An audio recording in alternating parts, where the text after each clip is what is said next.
If you want access to bonus episodes, reading lists for every series of Empire, a chat community, discounts for all the books mentioned in the week's podcast, ad-free listening, and a weekly newsletter, sign up to Empire Club at www.empirepoduk.com.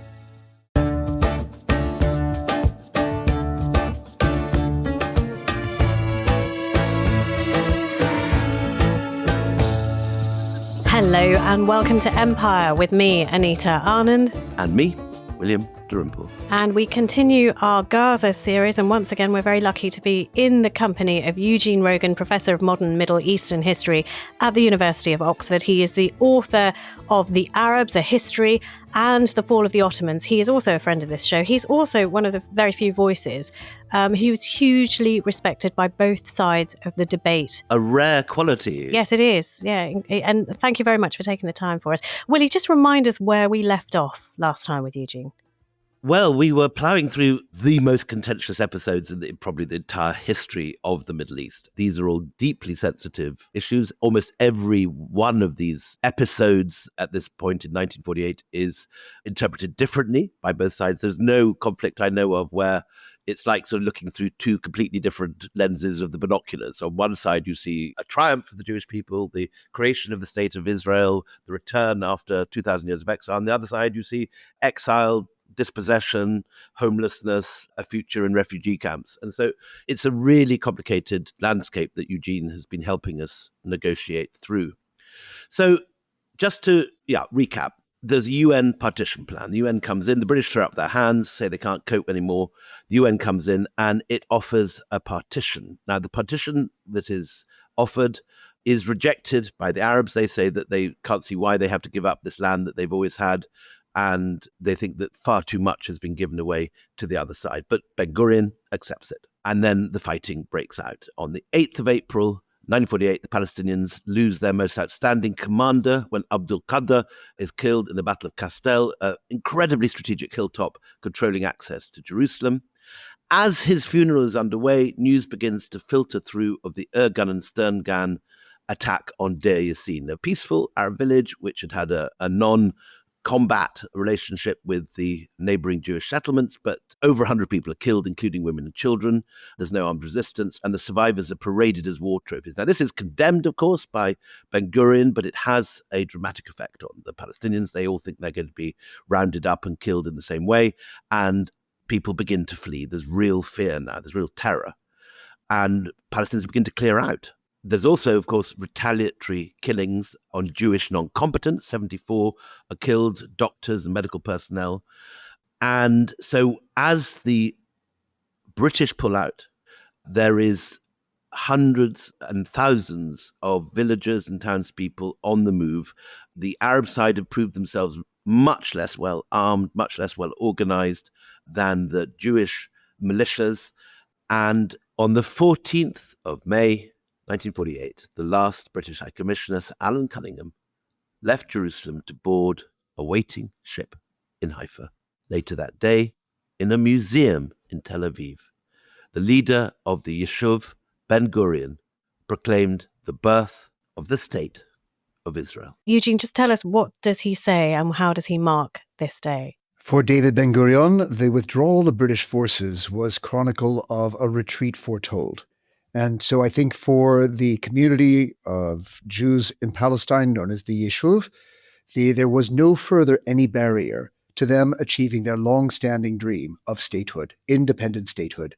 With the withdrawal of the British, Ben-Gurion, on live radio, broadcasts the creation of a Jewish state without declaring the firm boundaries of that territory, that he was mobilizing the people of the new state of Israel to defend their territory, and promised that the new state of Israel would be at peace with all neighbors that accepted it in peace.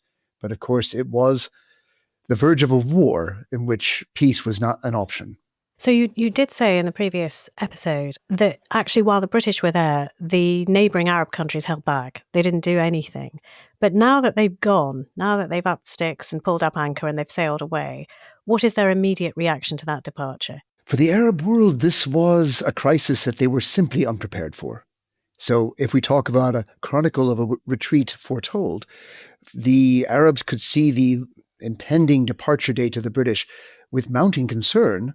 They knew that their first solution, the Arab Liberation Army, an entirely volunteer force of irregulars, was unable to stop the advance of Jewish forces working through the territory of Palestine, and that they would themselves have to respond.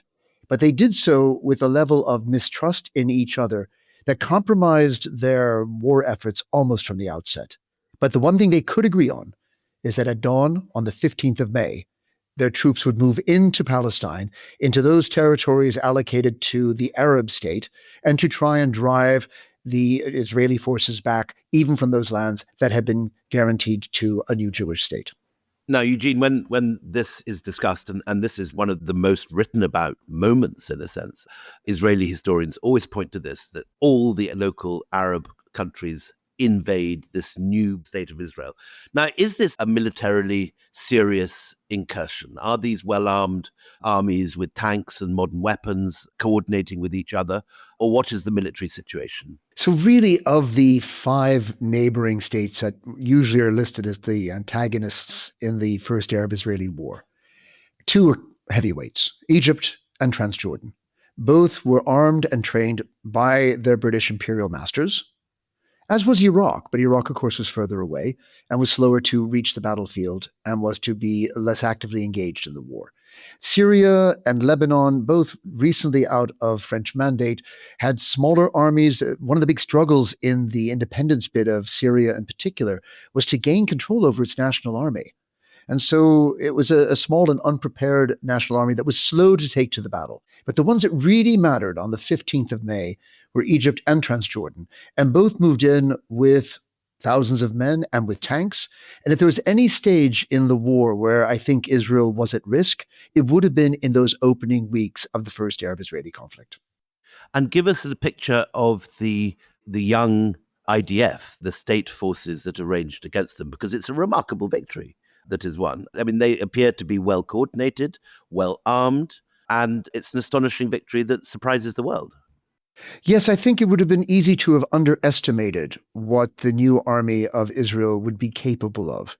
It's true there were members of their armed forces who had benefited from training by the British and had participated in combat operations in the Second World War. The Haganah was, in a sense, an army in the making, but it never really had the opportunity to train and drill to the extent that a national army normally would, and then to be sent directly into war with a large number of undertrained volunteers. Yes, they were able to secure arms and ammunition through a very effective network of supporters in the diaspora. Particularly from Czechoslovakia, isn't that right? Well, this was going to be the real, game changer for the Israeli armed forces, is that they had a supply line that would remain open through the war through Czechoslovakia, while the rest of the world was really closing down the arms supply on the Arab armies, most notably the British. They refused to resupply Egypt and Transjordan as a way of trying to stop the war from developing further. Can I ask you one very contested piece of history in this period of time is that Arab radio broadcasts were issued that told local Palestinians to get out, to flee. The Palestinians say that's not true. That did not happen. I mean, what do you know to be true of this? We know very little about radio broadcasts at the time, Anita. The story is circulated that Arab leaders told the civilians of Palestine to leave, promising to deliver their homelands back to them safe and sound. But we don't really have transcripts or recordings of those broadcasts to confirm the point. It's been circulating and questioned ever since. I mean, it would be normal for responsible leaders to have told civilians to flee a battlefield.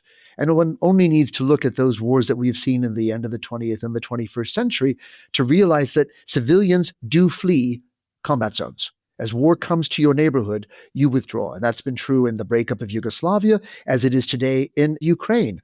Most civilians have tried to leave the areas most directly implicated in the battlefield with Russia. But was there a deliberate statewide policy? No, there's no evidence that, let us say, Syria, Lebanon, Transjordan, and Egypt conspired to depopulate Palestine. It's just what happens in a war. Eugene, I think the generation of Israeli new historians, which you're colleague Abby Schleim in Oxford is a very prominent member, have discounted those radio broadcasts. But a matter which I think divides these new historians is the whole question of Plan D or Plan Dalet, this question of whether Ben Gurion actually had a master plan to get rid of the Palestinians, that there was a coordinated central idea that the Palestinians should be cleared out to create the new Jewish state, or whether this was just contingent on local operations, local commanders, local circumstances, and indeed the question of people fleeing as armies approach, as they do, as you say, everywhere in the world. Well, Plan Dalet, without doubt, is a contingency plan. And it's one of many contingency plans that the IDF drew up. Being Plan Dalet, the fourth letter of the Hebrew alphabet, there was a Plan Aleph, a Plan Bet, and a Plan Gimel before you got to Plan Dalet. The word that I suppose the Palestinians use is master plan. And I think that's where Israeli historians will contest that. Benny Morris will push back against the idea that Plan Dalet was a blueprint for the ethnic cleansing of Palestine, something that, say, a historian like Ilan Pappé has put forward strongly. Ilan Pappé actually calls his book The Ethnic Cleansing of Palestine, doesn't he? And exactly. He's very strong on this. Yeah. No, and Morris and Pappé debate this point. And I think what Pappé is looking for is just evidence on the ground that there was a consistent pattern of depopulation that conformed to Plan Dalet, and then circumstances would confirm the importance of the plan. Morris is a real archives historian, and he's looking for a document that says implement Plan Dalet, an order given to pursue Plan Dalet to its logical conclusion. And no such document has been found. I think for our purposes, we can see that the Israelis were thinking about how to achieve a Jewish state that would be secure without large numbers of Palestinians surviving in the territory as a sort of threat to the security of Israel, and that they were active in driving Palestinians out of areas that they wished to claim for the future state that they were building. Do we have an idea of numbers of how many Palestinians left their homes at this time? Well, Anita, the standard number for those displaced in the course of the 1948 war is about 750,000 Palestinians. That's quite widely accepted, isn't it? That's not a really disputed figure. No, and the roundness of the figure tells you it's an estimate, but it seems to be a best estimate that given the numbers that were to flee the war into the territory of Lebanon, Syria, the West Bank, and into the Gaza Strip, that we would be able to account for about 750,000 people displaced by the war. Now, the other great matter of dispute, which is, I think, the focus of one of the early works of your colleague Abby Schleim at Oxford, is the question of how far the Jordanians were playing a different game. They were after their own self-aggrandizement. They had formed, he says, what is the word he used? Something across the Jordan. Collusion. A collusion across the Jordan, that's right. Tell us about that whole historiography. Transjordan was suspected by all of the Arab parties of having interests in this 1948 war, that it was going to use the war as a way of expanding the frontiers of their state. And there were good grounds to mistrust the intentions of King Abdullah of Transjordan. In 1937, the British first raised the idea of partitioning Palestine between Arabs and Jews. And the idea would be that the Arab state would be annexed to Transjordan. This is in 1937. And the only Arab leader to accept that plan was King Abdullah, or then Emir Abdullah of Transjordan. So his Arab fellow leaders saw him as an interested party, and Abdullah, whether to advance the peace or advance his own interest, was secretly in dialogue with leading members of the Jewish executive in Palestine.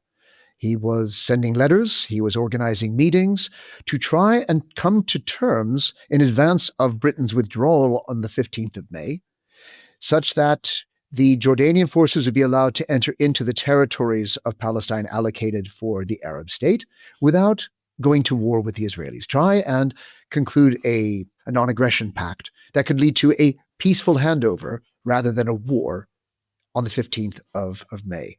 And it's the terms of this secret agreement that has people debating whether there was in fact a collusion or indeed whether it was an attempt to negotiate a handover to avoid war. What we do know is that the Transjordanian army, the Arab Legion, genuinely went to war against Israel.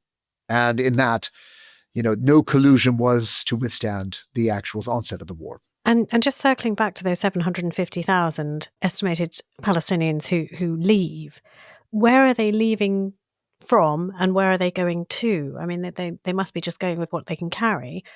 What situation are they facing? Anita, you'll have seen the heartbreaking photographs of dirt roads thronged with people carrying their few possessions on their heads. The misery of refugee status that they were confronting and to be true, live with today, from that day till now. And really where you went depended on where you lived. So for those people living in Haifa and points north, they went to Lebanon. Those in the sort of Galilee and the Panhandle went towards Syria. Those in the central areas of Palestine tried to cross the Arab Legion's lines on the West Bank to the safety of an Arab army-protected territory. And for those who were around Jaffa, Ramla, places to the south, their refuge was to try and seek security behind Egyptian lines around the area of the Gaza Strip. So this is an exodus which has many memoirs attesting to it. We could talk about, for example, Salah Khalaf, if I'm pronouncing that right, who's fleeing south towards Gaza as a 15-year-old boy.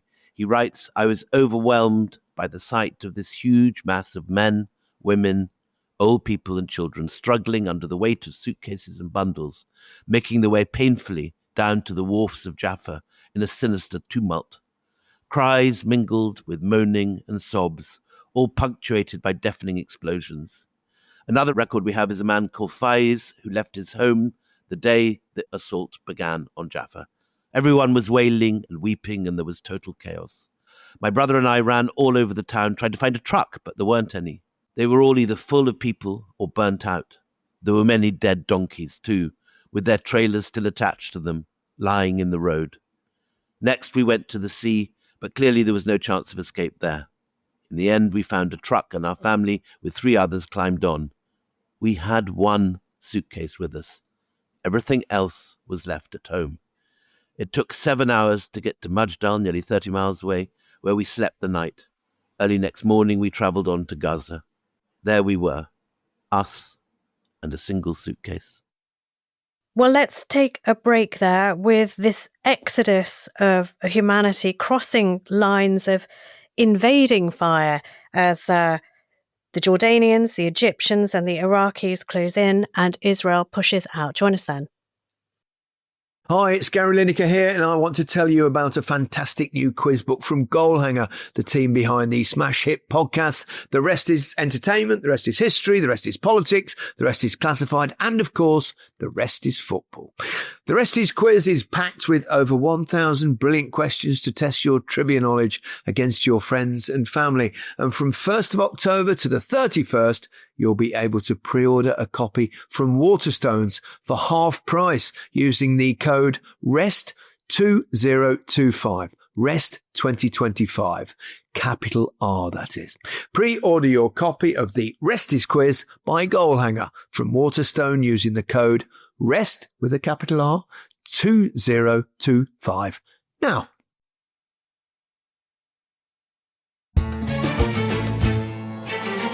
Welcome back. So we're now going to look at July, when operations resume after a break. And in Lydda, on the 12th of July, Israeli forces, who had believed the battle was over, encountered a small Arab Legion force entering the town, triggering what looked like an armed uprising.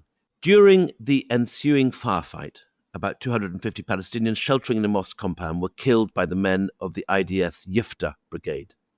It was a sign of panic, a lack of confidence in the troops' ability to hold the town, of their inexperience in governing civilians, according to one account. Later, eyewitness accounts by Israeli participants ensured that the incident gained lasting notoriety. It was the biggest atrocity of the war. Another notorious incident was the expulsion of 50,000 Palestinians on Ben-Gurion's orders to the Israeli commander Yitzhak Rabin. And I'm sure you know this, but Yitzhak Rabin would go on to be Prime Minister of Israel, serving 2 terms in office. In fact, the first Prime Minister to have been born in mandatory Palestine. A man we'll be hearing more about in the years to come, who later described how the Prime Minister gestured with his hand and brusquely said, "Remove them." What's going on here, Eugene? Well, you know, Willie, the cliche has it that war is hell. and the conduct of the Palestine War validated that aphorism in a level of inhumanity that I think certainly shocked the people of Palestine. But it comes for the international community in the aftermath of the far greater horrors of the Second World War. It's almost as though in the shadow of an atrocious war that had killed millions, what was going on in the quote-unquote Holy Land was a smaller scale event. There was a lot of sympathy for an Israeli drive to secure statehood, but there was also a great deal of sympathy for Palestinian civilians who were at the blunt end of a murderous war machine. But between these two initiatives, I think the international community was completely paralyzed, and their inability to act through the United Nations to try and bring the war to an end, which the international community was determined to do. You briefly rushed over a ceasefire that had been brokered by the UN, and this is now the second round of fighting in the war. But the international community was completely incapable of stopping this drive for statehood by Israel. And this paralysis, I mean, is it partially, who knows the psychology of these things, but we can try and think about it. The psychology of paralysis, is that partly guilt-driven, that the Holocaust happened on their watch, that it was allowed to happen on European soil, that, there wasn't an intervention earlier? I mean, is all of that stuff also in the wind, even at these United Nations conversations that are going on? I think that there was a broad support for the Jews of Palestine, the Jews now of Israel, the Israelis, to have their state of their own. But I wouldn't confuse it with the kind of Holocaust guilt that would be a defining feature of Europe's relations to Israel in the 1950s and 60s. I think at this early point, it was something different. It wasn't as strongly shaped or articulated. It took an educating of Western opinion for people to really grasp the magnitude of the horror of the Shoah.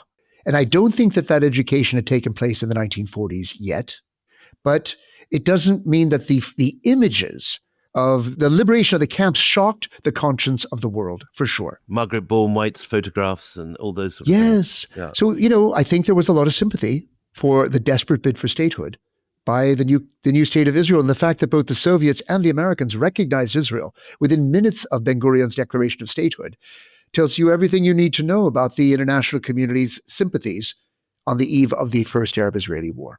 Carrying on into now the end of July, so many people who will be major figures in the years to come have memoirs from this period from both sides. So we have, for example, George Habash, who becomes a major leader of one of the Palestine factions, the PLFP. He is, at this point, a medical student from Lyda's Greek Orthodox community. He's a Palestinian Christian. And he writes in his memoirs, he never forgot what he witnessed at this point in July. 30,000 people walking, crying, screaming with terror, women carrying babies in their arms and children clinging to their skirts, and Israeli soldiers pointing their weapons at their backs. Some people fell by the wayside, and some did not rise again. It was terrible. And then we get against that Rabin, who in his memoirs, which were initially censored, though the original version subsequently leaks out, writes, "Driving out is a term with a harsh ring. Psychologically, this is one of the most difficult actions we undertook. The population of Lod did not leave willingly. There was no way avoiding the use of force, and warning shots in order to make the inhabitants march the 10 to 15 miles to the point where they met up with the Arab Legion." And then there's other accounts. It's estimated that a further 100,000 Palestinians at this point become refugees in the course of those next 10 days alone. The feeling was bad, but we deceived ourselves that we would be back next week, recalled Abu Naim from Ijizim, south of Haifa. We did not feel as bad as we should have because we thought we would be back in a week or two. What happened? People imagined this was temporary, as if it was an outcome of rain or a flood. We will move for a week and then the flood will be over. This was the feeling that led to this catastrophe. Eugene, what's going on with the Egyptian forces that you talked about, the Transjordanian forces, the Iraqi forces? I mean, where are they in all this time and what are they doing? So immediately after the British withdrawal on the 14th of May 1948, Arab forces, by prearranged consultation, entered into the territory of Mandate Palestine. The Jordanians crossed the Jordan River. the Egyptians came in through the Sinai Peninsula for the southern frontiers of Palestine. The Iraqis came to reinforce Jordanian positions in the West Bank, taking the northern territories of the West Bank. And in the course of the war, small numbers of Syrian and Lebanese troops would make brief incursions into the north, but they were not adequately prepared to really make a sustained campaign against the new state of Israel. And the first goal of the entering Arab armies was to secure the territory that had been allocated to the Arab state of Palestine by the 1947 partition plan. So the Egyptians move up the Gaza Strip and in towards the area around Beersheba, in the sort of southern reaches of Palestine, in a long, broad front to try and push Israeli forces back in that part of southern Palestine. The Jordanians secure their positions in the West Bank of Palestine, but immediately find themselves being appealed to by the people of the old city of Jerusalem, which was under siege. Israeli forces, the IDF, were determined to try and relieve the Jewish quarters of the old city of Jerusalem, which was sealed off by the Arab communities. And the people of Jerusalem appealed to the Arab Legion to enter the city and to protect their positions before they fell.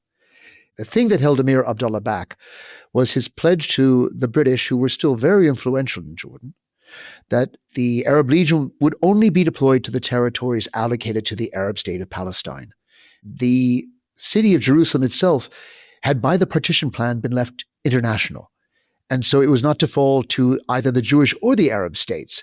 And Abdullah hesitated, but after 3 days of prevarication, he committed his troops, and the Arab Legion enters Jerusalem. They force the security of the city, and the city of Jerusalem is divided along east-west lines, with West Jerusalem becoming part of the emerging Jewish state and East Jerusalem remaining in the West Bank under Jordanian rule.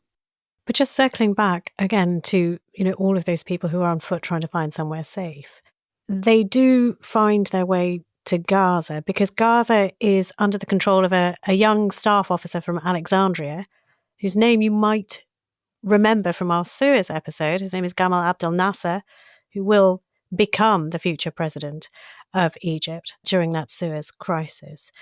And what does he do? I mean, he must be a relatively young man at this age where thousands are pouring into Gaza looking to him for safety. Well, we have Nasser's own account of his war experiences, and they were not distinguished. He was deeply frustrated and felt betrayed by his top command and his government, who sent the army of Egypt into war without properly supplying them with modern munitions and adequate ammunition. Was this a deliberate thing, or was it just they didn't have the munitions, that they were disorganized? The situation's complicated, Willie. On the one hand, Egypt, like Transjordan and Iraq, had been under British domination, and Iraq and Transjordan having been mandates, their militaries were supplied uniquely by Britain. Britain had a monopoly there on the provision and the training of their militaries. Egypt was as well. What this meant was that Britain could turn the tap off on the supply of hardware, and these countries had no alternate source at their disposal to provide for their militaries.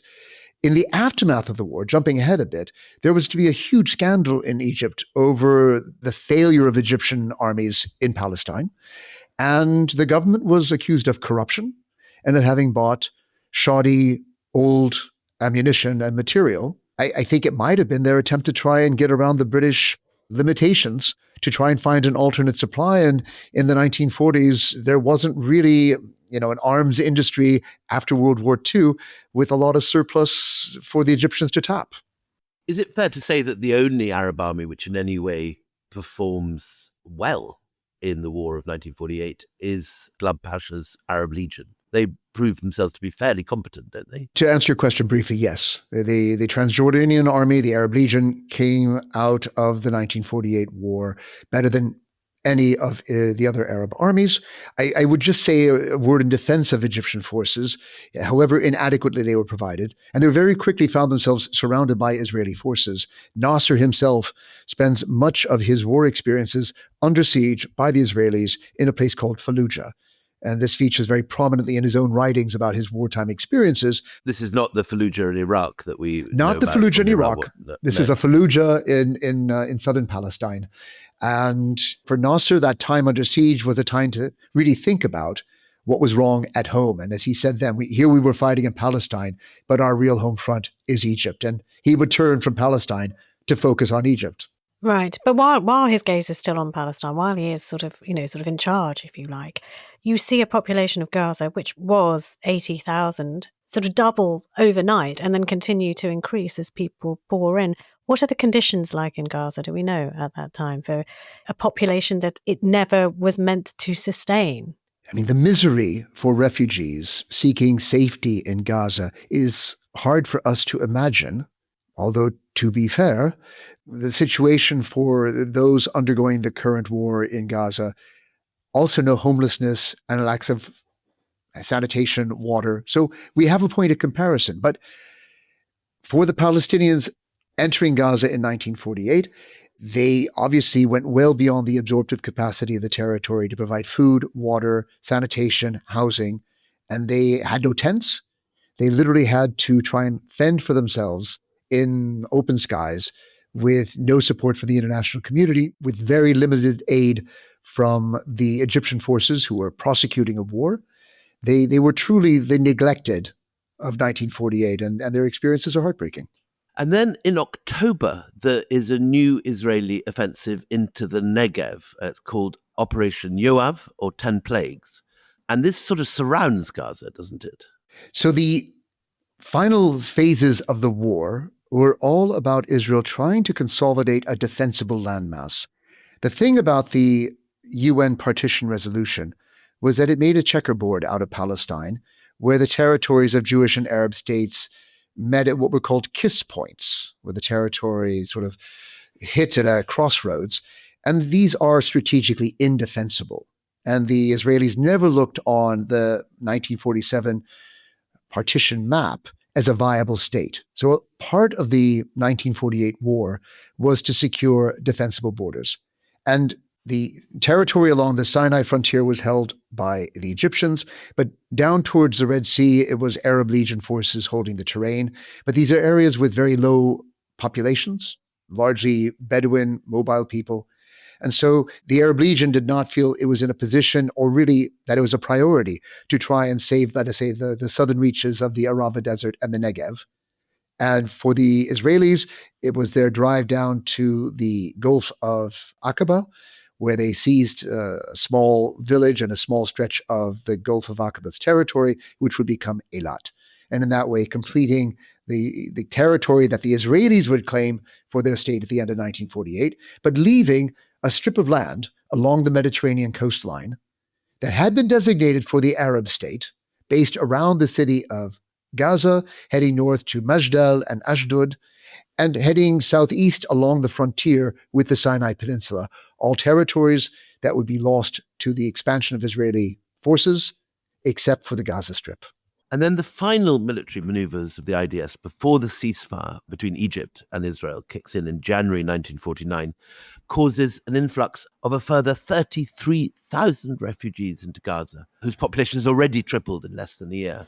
And again, we've got accounts of this. Arlette Khouri Tadier, the daughter of a senior Palestinian official in Gaza, described her feelings as a child with regard to these enormous number of displaced people.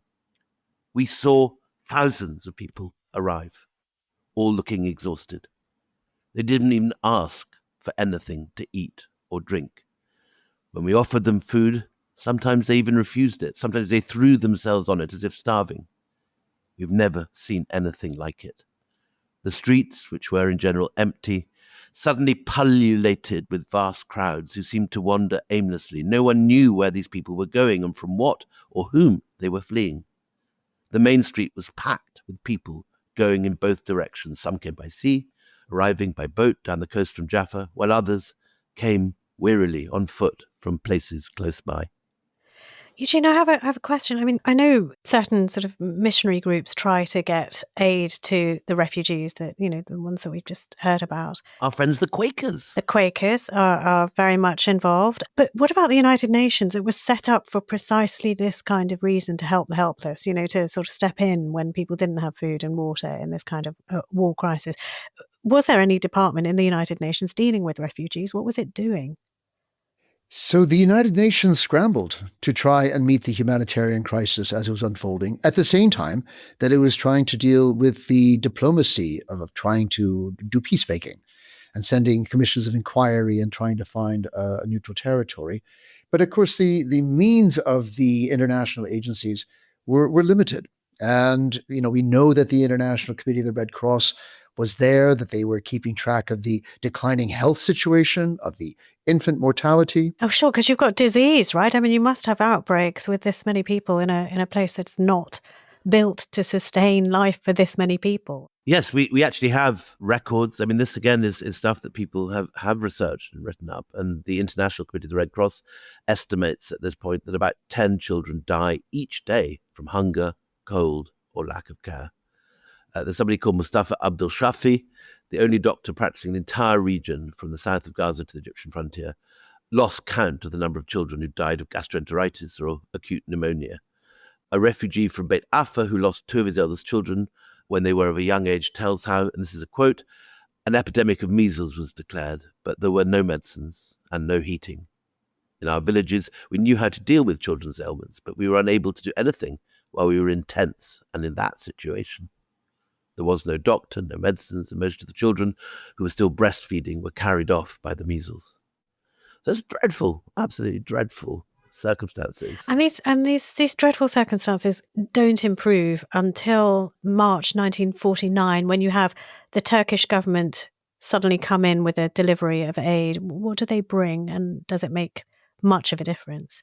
As I recall, Anita, it's something like 3,000 tents, which, given the numbers of refugees who have flooded the Gaza Strip, we're talking about more than 200,000 people.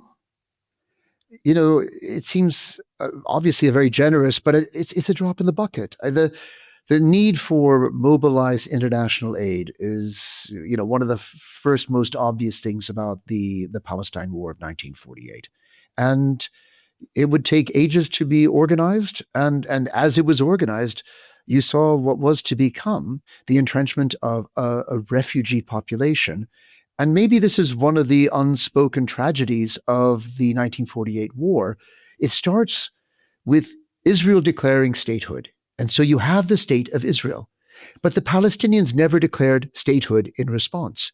They were nameless. They were Arabs. And they were refugees. And these are the names, the Arabs and the refugees will be the bywords for the people of Palestine for years to come. And it almost leads to their erasure from this history as a distinct national group. We've seen on the Israeli side remarkable leaders like David Ben-Gurion on the civil side, and extraordinary soldiers like Yitzhak Rabin and Dayan leading the military side. But the Palestinians don't seem to have an equivalent leadership who can rally the people and create a state and declare statehood to match that of the new Israeli state. What's going on? Why is it such a mess? I think that for the Palestinians, the whole experience of the British Mandate had been an effort by the British colonial powers to deny them leadership. They wanted to deny them agency.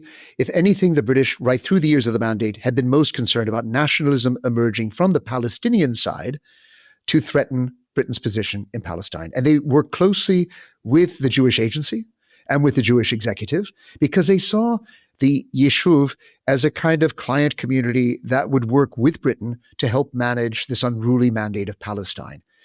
So there had been a real attempt to prevent the Palestinians from organizing under a leadership. And the one leader who really stood out for Palestinians, Haj Amin al-Husseini, was in exile at this point. And the leading notables of the major cities had joined those going into refugee status or exile, rather than organizing a sort of militia or military. At that stage, it was too late.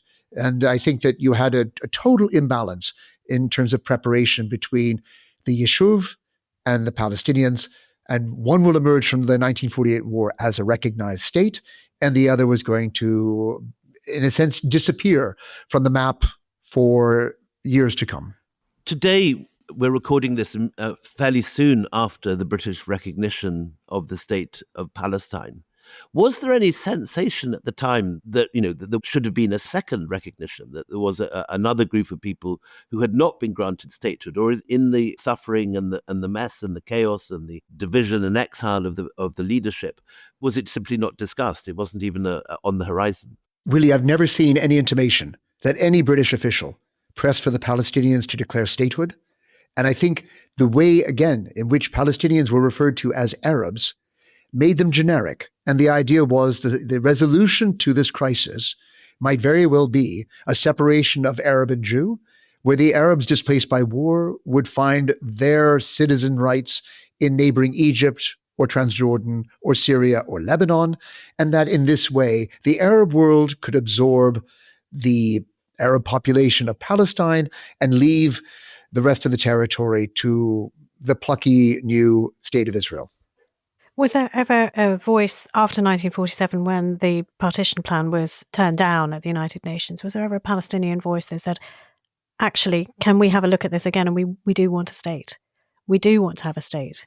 Absolutely. But I think you would have found right through 1947 that all Palestinian leaders were unwilling to concede their territory for the creation of a Jewish state.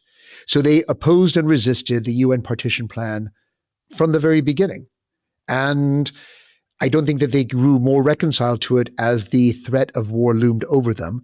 I think that they entered into the war in 1948 on the full expectation that the small and disorderly band of fighters in the Yishuv would be no match for the combined armies of the surrounding Arab states.